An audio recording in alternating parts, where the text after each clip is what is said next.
Welcome to today's edition of Sugosha Aerospace and Defense News. This is your host Shanti Kuber, bringing you the latest aerospace and defense highlights for today. India, Japan, US, Australia to hold first Malabar naval exercise off Sydney coast. Garuda Aerospace plans 100% localization in drone technology as it eyes military orders. After light helicopter deal, India and Argentina plan next steps on developing military hardware. US to invest in new Costa Rican Coast Guard base and dock. Navantia lays keel of first Spanish F-110 class frigate. Kratos of US and Hypersonix of Australia team up on hypersonic systems for US market. Beyond bullet-on-bullet, NORTHCOM's new defense plan looks to kill missiles before they launch. India's Navy warship INS Sahyadri and INS Kolkata will participate in exercise Malabar 23, which is being hosted by the Royal Australian Navy from August 11th to 21st. Other than India, US Navy, Japan Maritime Self-Defense Force, and the Royal Australian Navy are also participating in the exercise. Malabar 23 is scheduled to be conducted in two phases. The harbour phase involves wide-ranging activities such as cross-deck visits, professional exchanges, sport fixtures, and several interactions for planning and conduct of the sea phase. The sea phase will include various complex and high-intensity exercises in all three domains of warfare, encompassing anti-surface, anti-air, and anti-submarine exercises, including live weapon firing drills. With the ban on the use of Chinese components in the production of military drones by domestic manufacturers in place, Garuda Aerospace aims to increase localization to 75%, up from present 40%, and ultimately achieve 100% localization in drone manufacturing within a year. This move aligns with the company's broader vision of making India a global drone hub by 2030. Francisco Scafiero, Secretary, International Affairs of Argentina's Ministry of Defense, met with Indian Ambassador to Argentina, Mr. Dinesh Bhatia, in Buenos Aires to plan the work for the coming months as far as bilateral cooperation agenda in the defense area is concerned. During the visit in July, both countries signed a letter of intent on productive cooperation and acquisition of light and medium utility helicopters for the Argentine armed forces.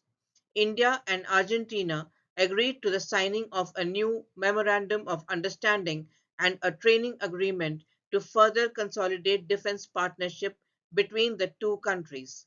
India is offering a modified variant of the LCA Tejas Mark 1A to Argentina with the replacement of parts manufactured in the UK. Argentina is seeing India as a partner for the development of its military base and as a new source for buying military equipment. An investment of $4.5 million by the United States will be utilized to construct a base and dock for the Costa Rican Coast Guard in the Central American country's Atlantic coast. This new station will be the flagship base of operations for the fleet of Costa Rican patrol vessels and interceptors.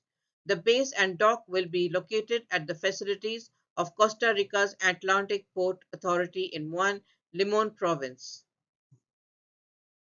Navantia held a keel laying ceremony for the first F-110 class frigate for the Spanish Navy in Ferrol, Spain on 9th of August. Almirante Boniface F111 is the first of five new frigates on order for the Navy. A USD of $4.7 billion contract for the five ships was signed in April 2019 and the construction of the ships began in April 22. The program is intended to feature substantial indigenous participation with the Navantia reporting that approximately 500 Spanish companies will be involved. Under the current planning, the first F-110 is expected to be launched in 25 and handed over to the Navy in 28. The F-110s are intended as general-purpose frigates capable of conducting anti-surface warfare, anti-submarine warfare, and anti-aircraft warfare tasks. Kratos Defence and Security Solutions and Australia's Hypersonix have formed a partnership to integrate their hypersonic vehicle and propulsion systems and expand their footprint within the US national security market. Under the agreement, Kratos committed to initially buy 20 of Hypersonix DART AE hypersonic vehicles once the system is completed and demonstrated. The US-based company will integrate its Zeus line of propulsion systems with DART AE. The best missile strategy is to destroy the missiles prior to launch. A focus on missile defeat would enable in distributed non-kinetic systems with larger magazines and the ability to engage missiles before they can deploy complex decoys, countermeasures, maneuvers, or multiple re-entry vehicles. According to Rear Admiral Sean Reagan, NORTHCOM Director of Operations, NORTHCOM and NORAD have developed our own defense design for 2035, which outlines new ways and means for defending the homeland. The new NORTHCOM strategy pivots to missile defeat via systems for targeting adversary launch complexes prior to launch and away from its traditional focus on missile defense. That's all the news for today. Thank you and have a great day.